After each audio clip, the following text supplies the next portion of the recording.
Sanibonani la ku-One Show Phakama, Ngibingelele Sifundo. Isisukile phakathi kaMthandeni, umfoka Manqele, kanye no-DSD, uKhangelani Mhlongo.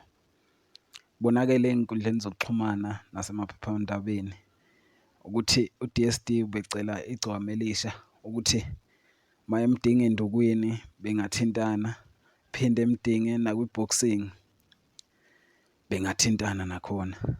Iyaqhubeka nje iyanda le ndaba yokucelana ebhokisini. Uzokhumbula nje okudlule abaculi abanye uBig Zulu noKing Monatane nabo bacelana ebhokisini. Kushuthi nazi ney'nsizwa lezi kushuthi sey'ngathathwa y'fake khona kulo mncintiswano sibone ukuthi iyiphi igobenye uphondo. Siyacela nje ushiye umbono wakho mbukeli wethu ngalolu daba. Ungakhohlwa ukulayika nokusubscribe.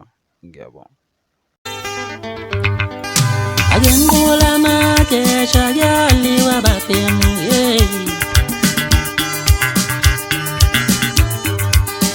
Agenqula amakesha kuyaliwa bafemu Agenqula amakesha kuyaliwa bafemu Ngithi agenqula amakesha kuyaliwa bafemu